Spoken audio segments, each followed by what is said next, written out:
एक समय में हमारी धरती पे डायनासोरों का राज था। वे चलते थे जहां हम चल रहे हैं, इसी हवा में सांसें ली और इसी धरती पे लड़ाइयाँ लड़ी। इस धरती पे बड़े विचित्र के डायनासोरों ने तकरीबन 14 करोड़ साल तक राज किया। इन डायनासोरों की कई हजार प्रजातियां थी। इनमें कई डायनासोर बहुत ही शांत स्वभाव के थे और कुछ शाकाहारी और मांसाहारी और कुछ तो बहुत ही हिंसक थे। ये उस समय के सबसे सफल जीव थे। लेकिन फिर अचानक ऐसी कौन सी घटना घटी जो इनका नामो निशान मिटा दिया। इसे जानने के लिए हमें करोड़ों साल पीछे जाना होगा, डायनासोर के उन दिनों को करीब से देखना होगा। तो आइए चलते हैं आज से लगभग 6 करोड़ 50 लाख साल पीछे। आज से लगभग 6.5 करोड़ साल पहले धरती पे मौसम साफ था और चारों तरफ सूरज की किरणें और चलती हवाएं, चारों तरफ डायनासोर की गूंजती आवाजें। जब ये डायनासोर की प्रजाति धरती पे बड़े ही आराम से अपना जीवन बिता रही थी, तब इनकी किस्मत 10 करोड़ साल पहले ही लिखी जा चुकी थी। एक दिन एक एस्टेरॉयड का टुकड़ा जो शुक्र ग्रह के अंतरिक्ष से आ रहा था, पृथ्वी से लगभग 20 करोड़ मील दूर मंगल और बृहस्पति के ग्रह के बीच एक घूमते हुए एस्टेरॉयड से आ टकराता है। इस टकराव से उस बड़े एस्टेरॉयड का एक बड़ा टुकड़ा, टकराव के कारण उस टुकड़े की दिशा बदल जाती है और वो टुकड़ा सीधा पृथ्वी की दिशा और मुड़ जाता है।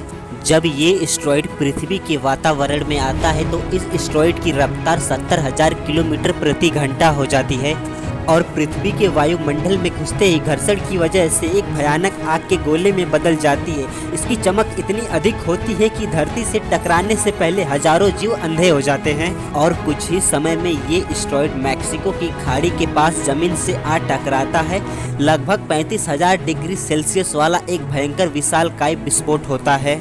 इस टकराव का विस्फोट लगभग 10 हाइड्रोजन बम के बराबर था।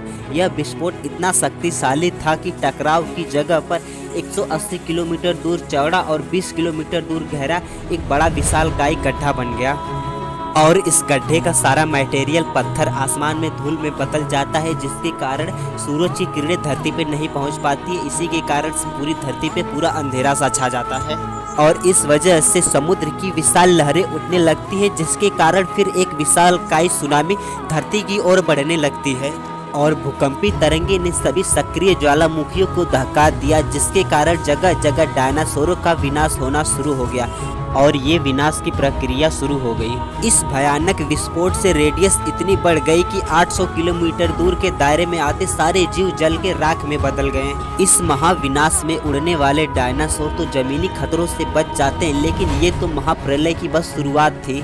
विस्फोट की वजह से जो लाखों टन मटेरियल पत्थर आसमान में गए थे, वह ठीक 40 मिनट के बाद पूरी धरती पे आग की गोले की तरह बरसने लगे। साथ ही एक धूल का तूफान 6000 किलोमीटर प्रति घंटे की रफ्तार से पृथ्वी की दूसरी तरफ से ले आ रहा था। ये धूल के बादल कई किलोमीटर दूर इतने मोटे थे, इसी की वजह से सूरज की किरणें धरती पे नहीं आ पा रही थी और गर्म हवाओं का तापमान 100 डिग्री सेल्सियस से ज़्यादा होने के कारण पौधों की लगभग सारी प्रजातियां जलकर खत्म हो जाती हैं। विस्फोट के 90 मिनट बाद धरती का तापमान 200 डिग्री सेल्सियस तक बढ़ जाता है, जिसकी वजह से जो डायनासोर विस्फोट से कोसों मील दूर थे, ये भी उसकी गर्मी को बर्दाश्त नहीं कर पाए।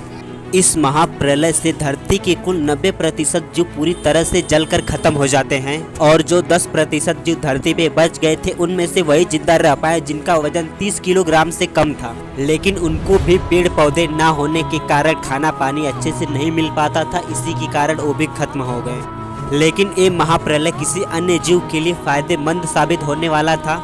डायनासोर का अंत एक छोटी प्रजाति के लिए एक सुनहरा अवसर ले आया और वो प्रजाति थी मैमल्स की। मैमल्स आखिर क्या थे, कैसे बच गए महाप्रलय से, डायनासोर के बाद इंसान कैसे आए और कहां से आए, ये हम जानेंगे अगले एपिसोड में। अगर आप चाहते हैं कि अगली वीडियो जल्द से जल्द आए तो प्लीज़ वीडियो पे 1000 लाइक और चैनल को सब्सक्राइब जरूर करें। चलिए अब करते हैं अगली वीडियो की तैयारी, तब तक के लिए जय हिंद।